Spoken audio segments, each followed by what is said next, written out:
मुख्यमंत्री जी, आपने एक नई पहल की है। मैं आग्रह करूंगा किसान भाइयों से, आप अपने आप को उत्पाद तक सीमित मत रखो। हम शान से कहते हैं हम भारतीय हैं। भारत बदल चुका है। भारत अब आतंकवाद को बिल्कुल बर्दाश्त नहीं करेगा।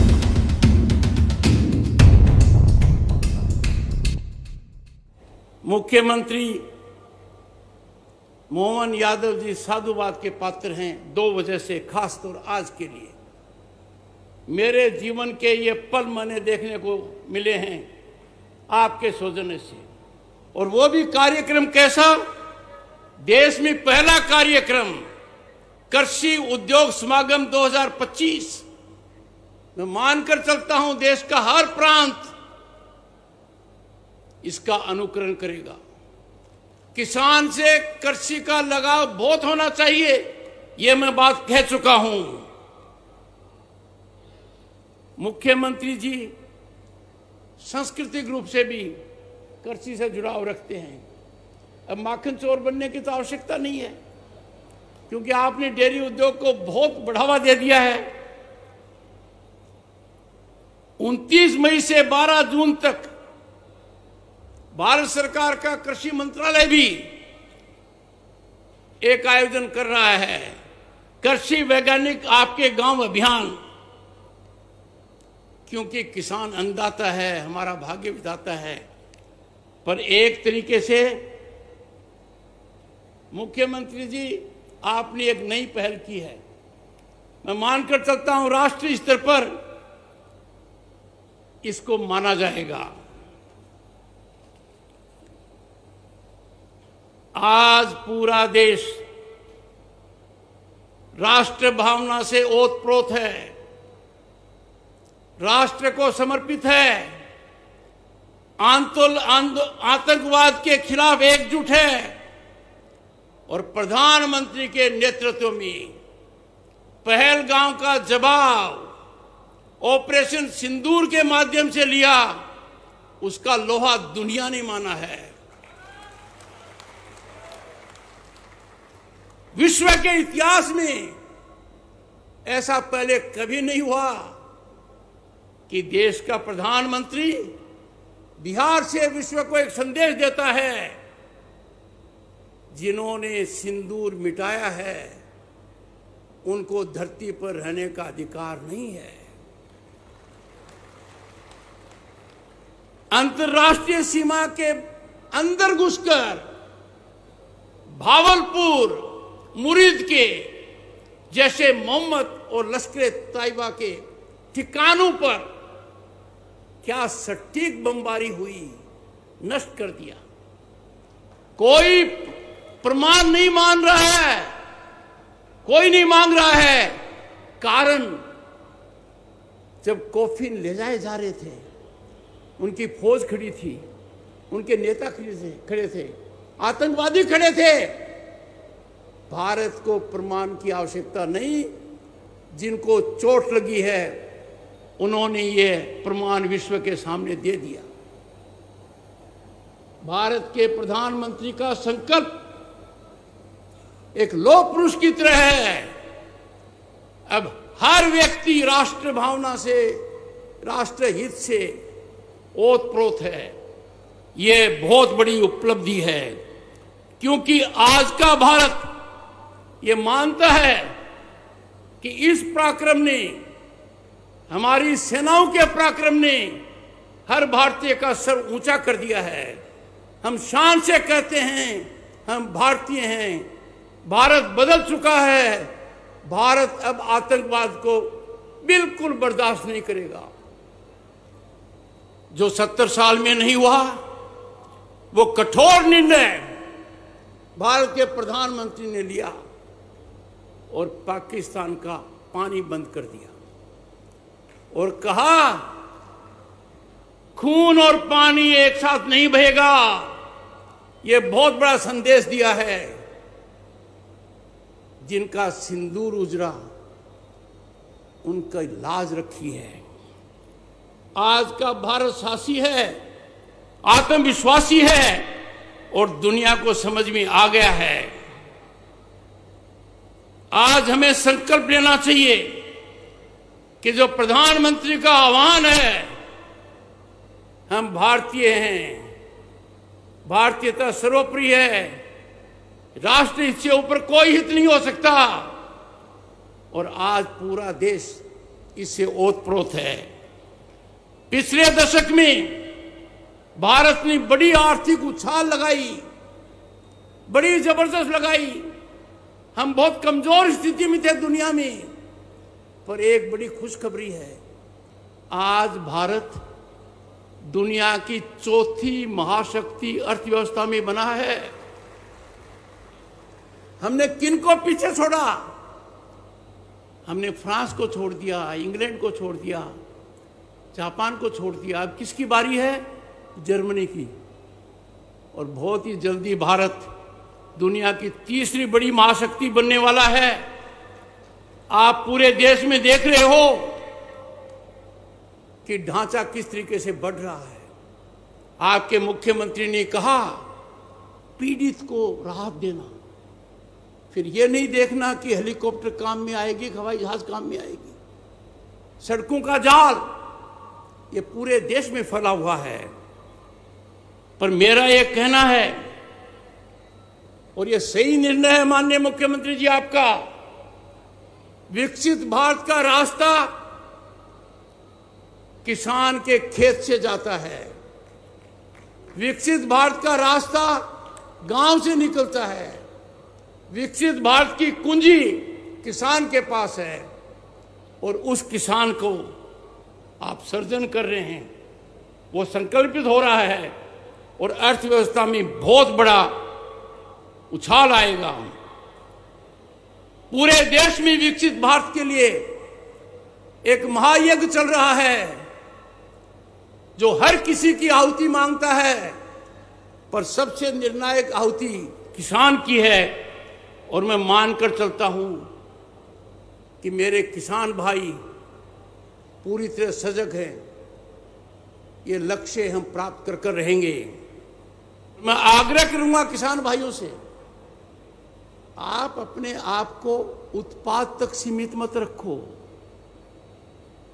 आपको इसकी मार्केटिंग में भी पढ़ना चाहिए।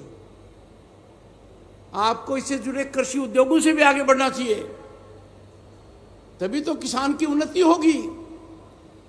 किसान को व्यापार में आना चाहिए, उद्योग में आना चाहिए, और इसीलिए माननीय मुख्यमंत्री का यह निर्णय बहुत आवश्यक है। मैं मानकर चलता हूं कि मध्य प्रदेश वो प्रांत होगा जहां किसान उद्यमी ज्यादा से ज्यादा होंगे। I have said on several occasions, farmers must emerge as entrepreneurs in agro sector. Our farmers must define entrepreneurship. I call them agripreneurs. We must have agripreneurs in millions who will engage with agro-produce marketing, agro-produce value addition, who will lead in dairying, in vegetables and fruits. और ये खुशी की बात है कि आज के दिन किसान के साथ संवाद हो रहा है। देश में 730 कृषि विज्ञान केंद्र हैं, और Indian council of agriculture research, भारतीय कृषि अनुसंधान परिषद की अनेक संस्थाएं हैं। वो सब सजग हो गई हैं, जागृत हो गई हैं। और मुझे प्रसन्नता का विषय है कि जिस ओर मैंने ध्यान आकर्षित मुंबई में करवाया था, वो आज के दिन जमीनी हकीकत है।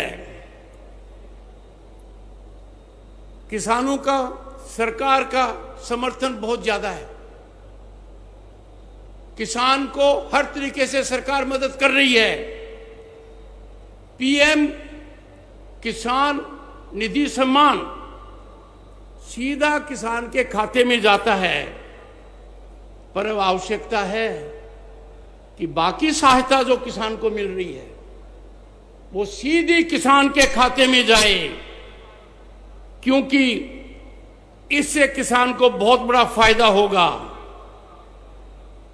आज मैं मंच से ऐलान करना चाहता हूं सभी के लिए कि कृषि सिर्फ आर्थिक क्षेत्र नहीं है, कृषि का उद्योग से भारी लगाव है और माननीय मुख्यमंत्री ने यह पहल की है।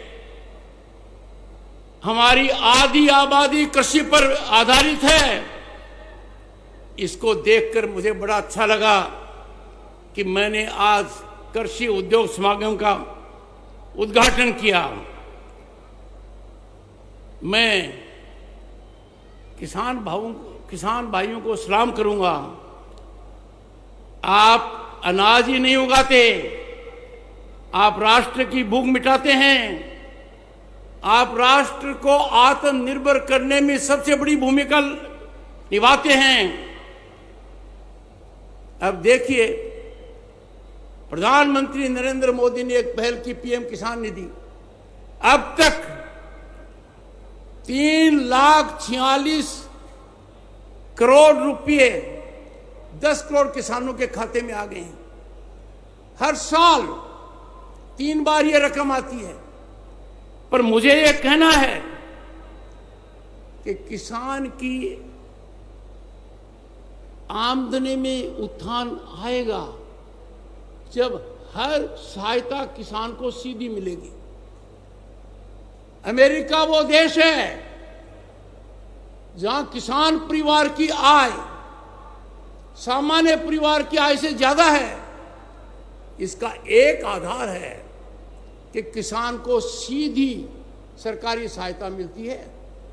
हमारे यहां खाद को लेकर बहुत बड़ी सब्सिडी है, अन्य भी बहुत बड़ी सब्सिडी है, पर वो इनडायरेक्ट है। यदि अगर वो सब सीधी किसान को दी जाए तो मेरा आकलन है एक आधार पर कि हर किसान को हर साल कम से कम 35,000 रुपये मिलेंगे। मैं मानकर चलता हूं कि Indian council of agriculture research इस पर ध्यान देगी, इस पर पूरी तरह से एक टिप्पणी का कागज निकालेगी ताकि किसान को ज्यादा से ज्यादा फायदा हो पाए। जब खेत मुस्कुराता है, भारत आगे बढ़ता है। यह समागम है, यह एक शुरुआत है, पर मुझे बहुत अच्छा लगा कि जो कदम मुख्यमंत्री ने उठाए हैं, खास तौर से डेयरी के मामले में, पशुधन के मामले में, सब्जी के मामले में, फलों के मामले में, हमें तो विश्व का नेतृत्व करना चाहिए। वो दिन दूर नहीं है कि किसान के यहां सिर्फ दूध तक मामला सीमित नहीं रहेगा, दही तक नहीं रहेगा, छाछ तक नहीं रहेगा, आइसक्रीम तक नहीं रहेगा, रसगुल्ले तक नहीं रहेगा। ये चीज बनेंगे, नई तकनीकी आएगी। और मैं दावे के साथ कह सकता हूं कि भारत का किसान राष्ट्रभक्ति में कभी कमी नहीं करता। भारत का किसान सब कष्ट सहन कर कर विपरीत परिस्थितियों में, कई बार वो इंद्र देवता की देरी से भी हो जाती है, किसान हिम्मत नहीं हारता। किसान को यदि अगर प्रेरित किया जाएगा कि किसान उद्योग में पड़े, किसान व्यापार में आए, तो देश की अर्थव्यवस्था और विकसित भारत का जो लक्ष्य है वो 2047 से पहले हासिल हो पाएगा। अंत में भाइयों और बहनों, आप मेरे प्रेरणा के स्रोत हैं। जिस इलाके से ये बात कह रहा हूं वो कृषि की दृष्टि से बहुत महत्वपूर्ण है। यहां पर तकनीकी का विकास बहुत हो सकता है और हो भी रहा है। यहां के लोगों ने, उद्यमियों ने काफी योगदान किया है। पर मैं ये कहूंगा कि कृषि और उद्योग का पूरा फायदा उठाइए। और ये तभी संभव है जब माननीय मुख्यमंत्री जी उद्योगों को भी कहिए वो कृषि उत्पाद से काम करते हैं, फैक्ट्रियां चलाते हैं। ये बहुत अच्छा रहेगा कि कृषि आधारित उद्योग सांसद, विधायक और प्रमुख एनजीओ किसान गांव को गोद लें, उस गांव के कायापलट का संकल्प लें, उसमें एग्री एग्रीप्रेन्योर्स किसान उद्यमी का बढ़ावा दें। ये उनके लिए भी ठीक रहेगा, क्योंकि उनकी आर्थिक संपन्नता का आधार किसान है, तो किसान की उसमें भागीदारी स्वाभाविक है। अंत में मैं एक बार फिर कृषि उद्योग समागम 2025 के सभी आयोजकों को धन्यवाद देता हूं। उन्होंने ये विचार जमीनी हकीकत बनाया है।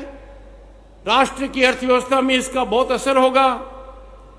चलिए सब मिलकर एक नया भारत बनाएं, जहां खेती में तकनीक हो, गांव में समृद्धि हो और किसान के चेहरे पर मुस्कान हो, क्योंकि भारत का भविष्य खेतों में लिखा जाएगा और लिखा जा रहा है।